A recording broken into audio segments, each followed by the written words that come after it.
Hi everybody, welcome to the basement workshop. You got the hilt fabrication area over there. I'm sitting here on my clean station, the soldering area, on the other side of the room. That way I can keep, dust and particulates over there, and I can keep this area clean. I just wanted to show you what I'm working on, what's on the bench today. And to start out, let me show you this little Gladius that a fellow named Eric sent to me to install. Now, I'm waiting on the chassis because the chassis had to be reprinted for this. However, got a stainless steel button here for it. Drilled a recharge port in the back. Other than that, this is just standard as it comes from Saberforge, right? So it's going to get a Verso install, RGB LED. I've already wired that up. Got the board. Everything's just waiting on that chassis. But I want you to look at this profile and see how this came stock. Because what I'm about to show you is something pretty special.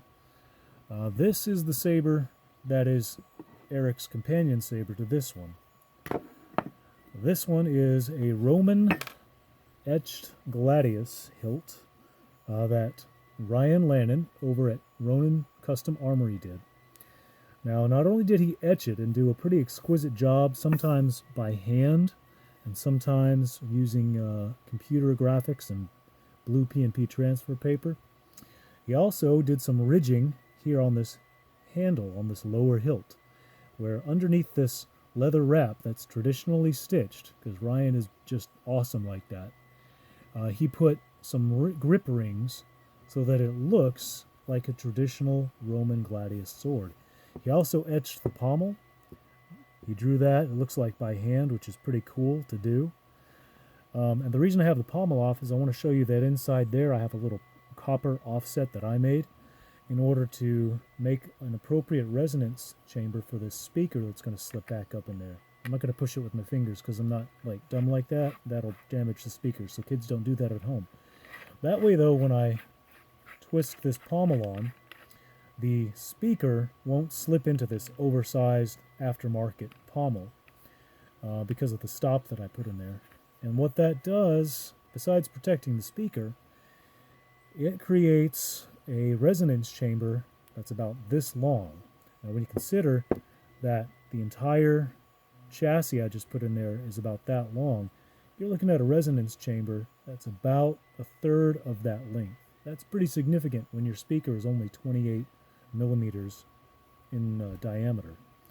So I put in this saber a brass switch, a Verso with one of these high-discharge batteries. Don't have one out, of course. Why would I? There it is, from KeepPower. That's a 10 amp max discharge, which is more than enough to power the board and 3 LEDs. You could even run a NeoPixel blade off there, depending on your settings.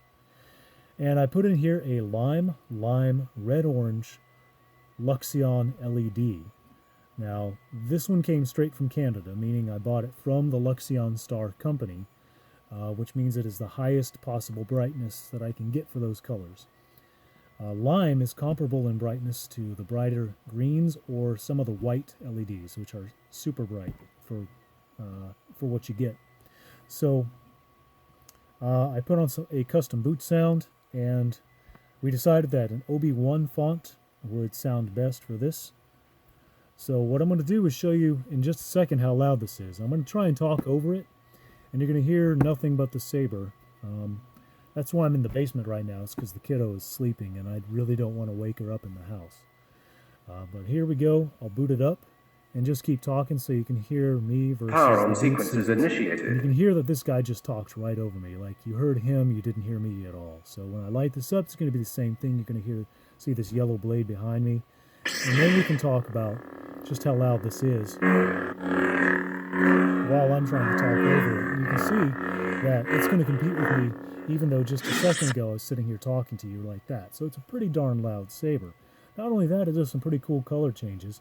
It's just a lime-lime-red-orange, so it's pretty limited. I go with lime green, red orange, and yellow. And then for flash on clash here, I have, when it clashes, a slightly oranger shade of yellow is all. So let's check that out.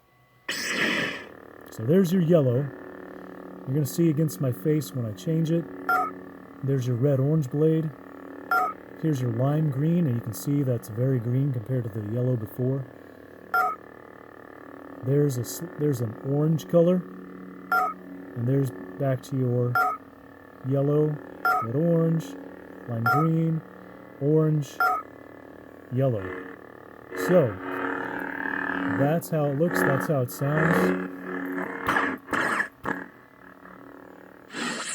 And that's all there is to it, because the Verso is just meant to sound like a really cool board with a super loud speaker. And I just wanted to show off this work by my friend Ryan. This is the first time that I have held his etching, and as a fellow etcher, it is everything I expected it to be. So check him out. I'll put a link in the comments to his page, and I look forward to talking to you guys next time. Thanks.